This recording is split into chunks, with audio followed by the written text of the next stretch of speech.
everyone, welcome to my channel. I am here today to bring you a video about top 5 films that you probably haven't watched yet and you really should.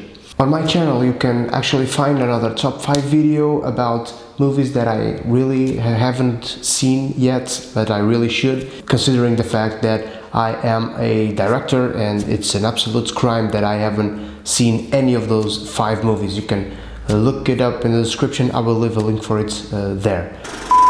The number 5 on my list is The Eternal Sunshine of the Spotless Mind, which is a movie with Jim Carrey and Kate Winslet.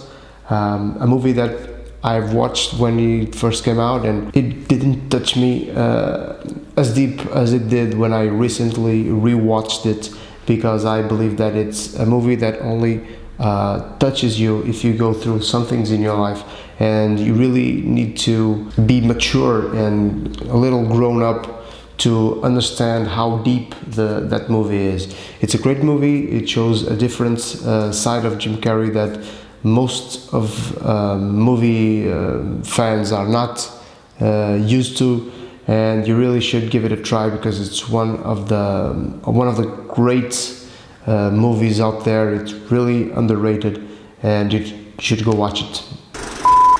Number 4 on my list is Ju-On. Ju-On, or The Grudge. It's a Japanese horror movie that I came to know from a TV show in Portugal. I rented the movie, the first and the second, and we watched it right away, me and a couple of friends. Not all of us had the guts or the courage to watch it to the end, because it's a really it's really tense, and it explores a psychological side of terror that the Western movies don't, or at least they don't do it as well as the Japanese cinema does. Takashi Shimizu is a great director and it has awesome terror movies, and that was the first one that I saw, and I remember that at the time, around 2006 I believe, I watched like 5 or so other movies directed by him. All of them were quite good, but I don't think that any one of them was as good as this one. So if you really love a jump scare once in a while, but a really well done jump scare, you should watch Ju-On. Number 3 is an animated movie by Tom Moore. Song of the Sea is an Irish animation movie.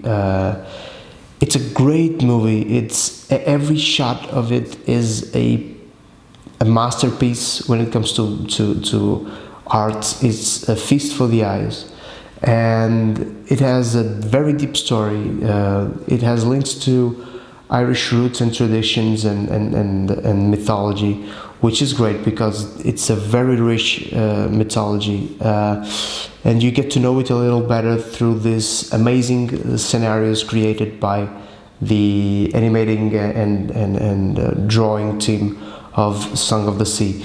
It's good and you need to see it because it's different. It's not like Shrek or Madagascar or Finding Nemo or anything that has come out from these great studios that release 1 or 2 films every year for us to enjoy. It's not a movie to the masses because its story is very deep.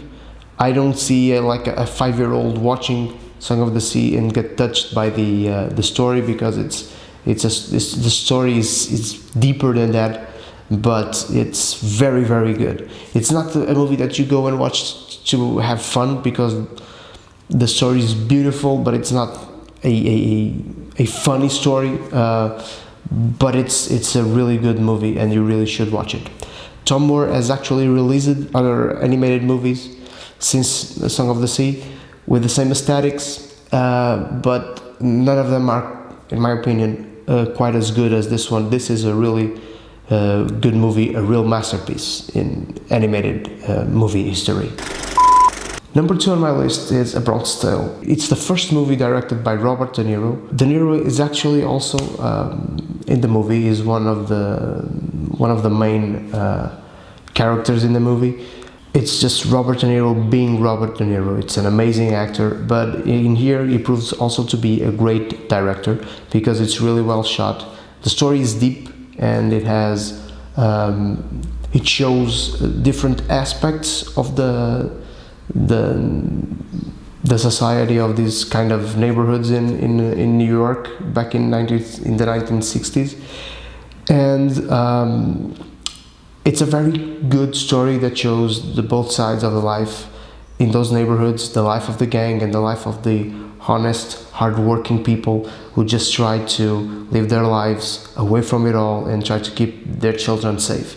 It's actually the main plot here is Robert De Niro trying to keep his son out of the gang while it just gravitates, his son actually gravitates always towards the life in the gang, and it's like the kid is trying to please the gang and he's trying to please his father, and life is tough when you try to do both. I know I'm not a gangster, but I kind of know.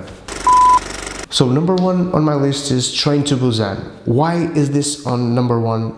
Because there was an announcement recently that there is about to be an American remake of this movie, and I am sorry to say this to any of you who might be watching this in America, but your remakes of Oriental horror movies, they suck, and they kind of destroy the legacy of the original. I'm not the only one saying it, so don't shoot the messenger, but it's my opinion. So you need to watch this before the remake comes and ruins the legacy of the original. It's a great movie. If you are losing the faith on The Walking Dead, you probably need to see this because it will remind you of how good The Walking Dead was in the beginning, and it's an instant classic to me. It's about a zombie outbreak that starts while this father and daughter make their trip. The train trip to Busan from I believe it's Seoul to Busan in South Korea, and the outbreak develops as the train moves, and they are forbidden to stop in most of the stations because of that said outbreak. And it's a very intense story. It's action-packed. It also has a component of terror because it's a zombie movie, and it's a movie you really need to see because the remake is coming to haunt us all and to destroy the legacy of this. So watch it. So that's my list. If you agree with it, just leave a comment. If you don't agree with it, just leave a comment, and make sure to subscribe and watch my other videos that should be around here somewhere if YouTube doesn't flip out and blocks me from having final, this final cute menu that I just don't remember the name. So be sure to see you around, subscribe and stuff like that. Communicate with me because I'm a communicating guy.